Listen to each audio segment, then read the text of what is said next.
Coucou, j'espère que tu vas bien. Je te propose une petite vidéo sur les résolutions d'équations. Ça va te permettre de réviser pour le brevet, mais c'est aussi du niveau 4e, 3e. Donc n'hésite pas à regarder. Donc nous avons ici 3 équations. Pourquoi ce sont des équations? Parce qu'il y a un égal, d'accord? Quand il y a un égal, c'est une équation. Sinon, il y a les inéquations, mais ce n'est pas l'objet de cette vidéo. Donc, x plus 1 égale 4. Ce qu'on veut, c'est trouver la valeur du x. On a mis une lettre parce qu'on ne connaît pas le numéro qui se cache derrière cette lettre. Et on voudrait résoudre cette équation pour savoir combien vaut x.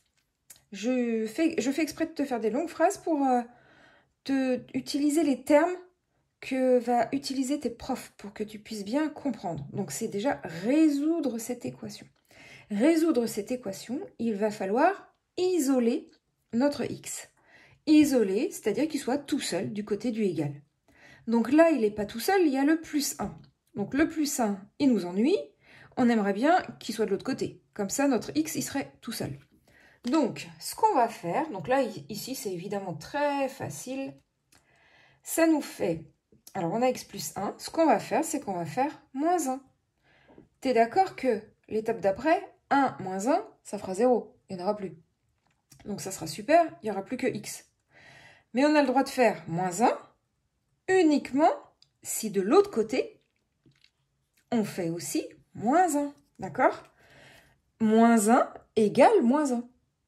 On a donc le droit de le faire. Moins 1 égale moins 1. OK?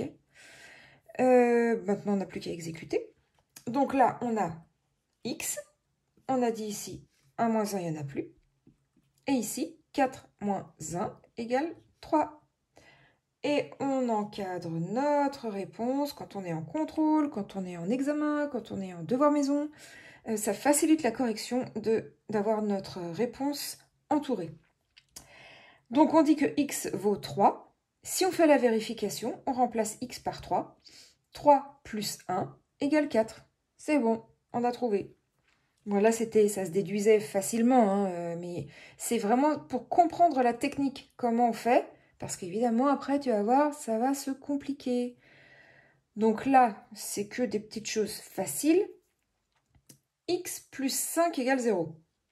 Alors, x plus 5 égale 0, ben, même chose. On veut isoler notre x.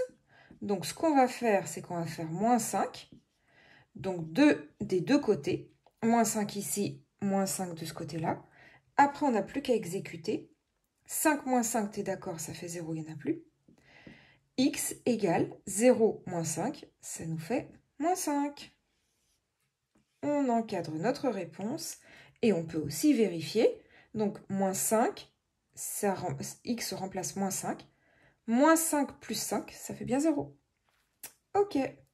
La suite maintenant. Donc, ici, on a x moins 2 égale 6. Alors, on veut toujours, pareil, isoler notre x. Donc, ici, ce qu'on va faire, c'est qu'on veut qu'il y ait plus ce moins 2. Donc, ce qu'on va faire ici, c'est qu'on va faire plus 2. Tu es d'accord que ici, moins 2 plus 2, ça fera 0. Donc, de l'autre côté, on n'oublie pas, on fait aussi plus 2. Hein, il faut s'adapter. Ici, à chaque fois, c'était plus, donc on faisait moins pour pouvoir les annuler. Et ici, c'était moins, donc on va faire plus pour pouvoir les enlever, pour pouvoir faire une addition.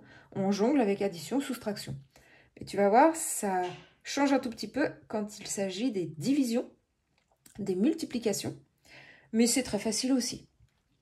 Donc, on exécute. Moins 2 plus 2, il n'y en a plus.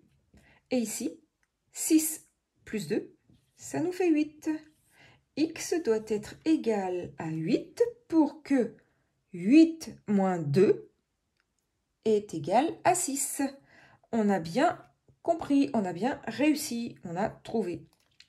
Je vais te faire d'autres petits, un petit peu plus compliqué la vidéo d'après.